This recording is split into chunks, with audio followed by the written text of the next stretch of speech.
दोस्तों, आज हम लोग रामदास कविता की मूल संदेश को समझेंगे।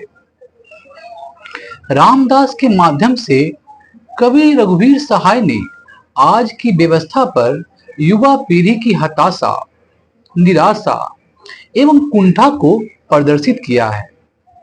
सरकारी उपेक्षा द्रौपदी की चीर की तरह बढ़ती समस्याओं के मकड़जाल में फंसा हुआ आज का युवा घोर हताशा एवं शोषण की चक्की में पीस रहा है। उसके सामने निराशा का अंधकार छाया हुआ है। इससे मुक्ति के लिए दूर दूर तक कोई रास्ता नहीं सूझ रहा है। इसके निराकरण की दिशा में ठोस कार्य करने की जरूरत पर बल दिया गया है, अन्यथा रामदास की भीड़ को रोका नहीं जा सकता। अब इस कविता के उद्देश्य पर हम लोग बात करेंगे। रामदास कविता का उद्देश्य वर्तमान राजनीतिक परिदृश्य में प्रशासन एवं व्यवस्था की पोल खोलना रामदास कविता का मुख्य उद्देश्य है। हमारे देश में पूंजीवादी व्यवस्था, कैपिटलिस्ट इकोनॉमी, हमारे देश में पूंजीवादी व्यवस्था में असामाजिक तत्व बेहद बेखौफ हो जाते हैं। कवि ने सरकार की आंखों में उंगली घुसेर कर रुग्ण होती जा रही व्यवस्था को सुधारने का संदेश दिया है। कवि ने केचुआ बनते जा रहे मध्यम वर्ग के मन स्थिति पर भी करारा व्यंग किया है। हत्या को अंजाम दिए जाने पर तमाशबीन बने लोगों को वारदात पर विश्वास होता है। प्रतिरोध विहीन समाज इतना निरीह बन जाता है कि कोई हत्या का समय और स्थान की घोषणा करके सार्वजनिक स्थान पर रामदास जैसे आम आदमी की हत्या कर बेखौफ चला जाता है। कवि ने दर्शाया है कि रामदास की स्थिति स्वतंत्र भारत की नियति बन गई है, भाग्य बन गई है। रामदास कविता में कवि ने हताशा, निराशा एवं भय से आक्रांत एक साधारण जन की पीड़ा को व्यक्त किया है।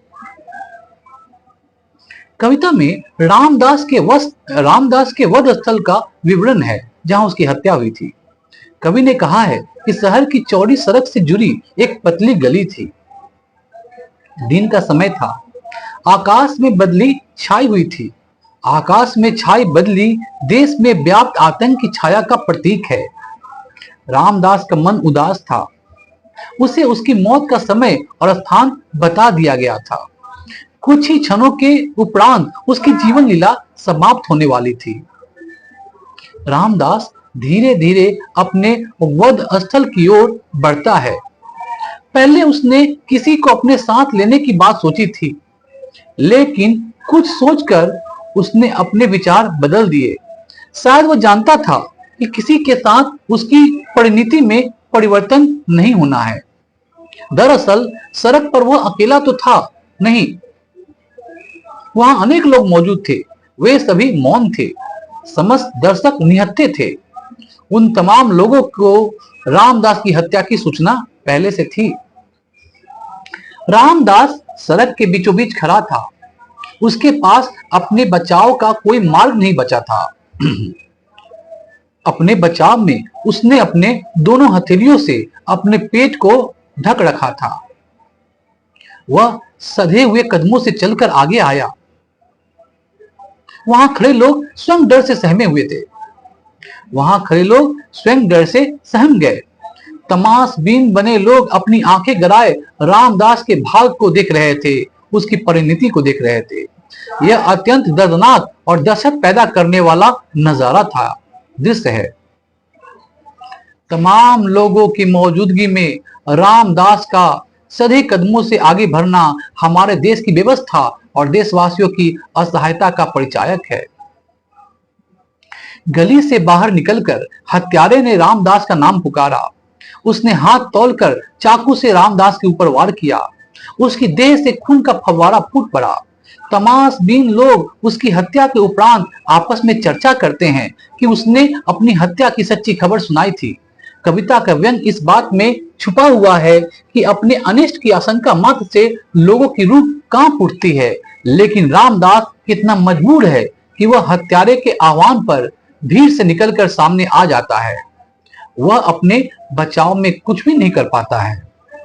तमाशबीन बने लोग एक दूसरे को बुलाकर इस वारदात की सूचना दे रहे हैं। यह कैसा समय है, यह शासन व्यवस्था भी कितनी लाचार है। कवि ने दर्शाया है कि इस व्यवस्था में हत्यारे कितने बेखौफ और निर्मम क्रूर हो गए हैं। रामदास की हत्या को अंजाम देकर हत्यारा भीड़ को रौंदते हुए चला गया। मुख्य मार्ग के बीचों बीच रामदास की लाश पड़ी थी। भीड़ में खड़े लोग उन्हें बुलाकर यकीन दिला रहे थे, जिन्हें उसकी मौत की सूचना पर संशय था, शक था।